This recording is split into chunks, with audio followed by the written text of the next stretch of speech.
My Spiritual Business Mastery 101 program is now open for enrollment. It is an 11-week live coaching program where I offer the strategies, tips, tricks, and mindset shifts on starting and creating a spiritual business that aligns with you. Visit thehappyhealingshop.com/mastermind to learn more and sign up.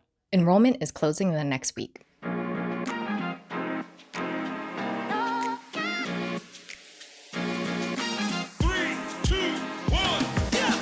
After leaving the corporate 9-to-5 grind, I became the boss of my own spiritual business, helping others explore and navigate the human experience from insight, wisdom, and lessons learned along the way.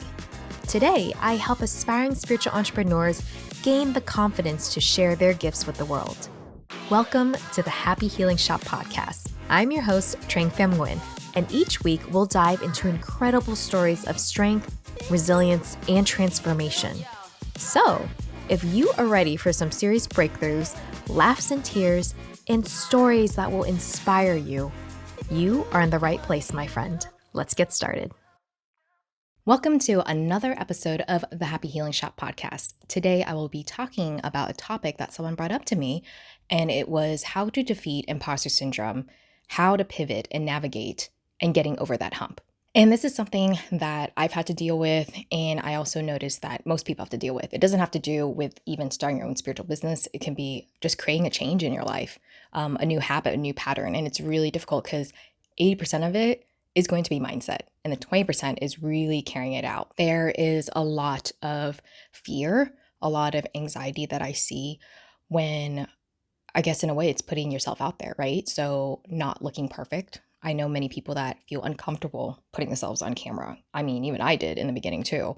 The fear of failing or looking bad or revealing this other side of you that people maybe don't know. And I talked about it in a previous episode where I struggled with my first launch ever of how to build your own business. I showed all the tips, tricks, gadgets, like the pretty much cheat sheet on how to get started, whether it's with the tech, how to get everything set up, integrated, connected, all linked to each other. But when I launched, it was a whopping $0.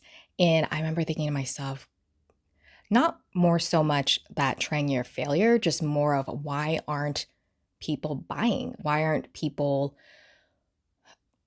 I felt so frustrated, but little did I know looking back then that I was missing a huge step, and it was meeting people where they're at.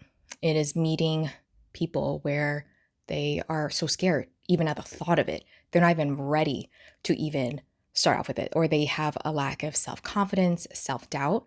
And I need to nurture that and also heal a part of that in order to get people to even consider starting. Earlier today, I had a free workshop on how to get started on your spiritual business. And a person showed up at my event, and when we dug deeper into it, I asked about what negative scripts have been told to her. To give you some context, she is a mindset money coach. And one of the negative scripts that she has running through her head is, oh, what if people don't show up to my webinar or my launch or no one buys it, right? So when I dug a little bit deeper, turns out that she had a family member who worked in the same industry as her. And for money mindset, I totally understand that you have to change your mindset in order to be able to reach that maybe financial goal or save or not to have such a scarcity mindset, right? But someone in her own family told her that she's not going to be able to make money that way, the way she's doing her business. And because she was told that script turns into, what if I fail? What if I'm not good enough? Or what if no one buys? Is this going to be proof that they were right? Even though I'm doing my business the way I want to, ethically, and also doing it in a different way where I know it works for others, where it's addressing their psychological fears and needs first. So you can kind of think of it this way. If you are wondering about starting your own business, hobby, whatever, where you start thinking, but there's so many people out there that are successful and they do it a certain way. I don't personally like it, but maybe I should copy them.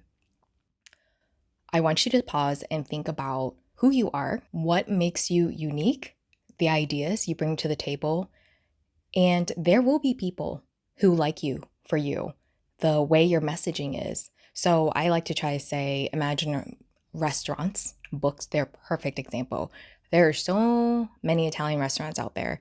Why would someone want to open up another Italian restaurant when there's a lot of competition? But it's because some people like a certain ambiance. Some people like a certain style of cooking. Same thing with, let's say, books on manifestation or dieting. There's going to be hundreds of thousands of books out there that talk about that. So someone that's maybe considering writing their own book or starting their own coaching program for losing weight, they might think, oh, why me? Why would people want to buy from me? Because there's so many people out there that are 10 million steps ahead of me, or it's already been talked about. There will be people who will find you, who will resonate with your story and who will resonate with the way you deliver your message. You know how you've heard of certain quotes in your life or certain messages in your life, but then you maybe scroll on social media or you have that person that comes in your life at the right time and they say it in a way where it hits differently and you're able to soak it in or even understand the message better. That is what makes them special. So don't ever underestimate the power of your voice, the way you can carry your message, and how you can impact others by just being you. So I hope that helps with you on reshifting and reframing your mindset on when that self-doubt creeps up or that fear of I'm not good enough or will people like me? Will they buy from me? And all those things. So another tip is to think about it. So growing up, babies are not born with this self-doubt or this negative self-talk. So try to connect and see where it's coming from and ask yourself, is that really true? Or is that something someone else told me and I'm internalizing it? Please share this with a friend who might find it helpful. If you love this episode of the Happy Healing Shop podcast, then you'll love the group coaching that I offer inside. I coach our private community on a wide array of topics to help them grow their confidence and grow their business. Check out thehappyhealingshop.com/mastermind and I'll see you inside.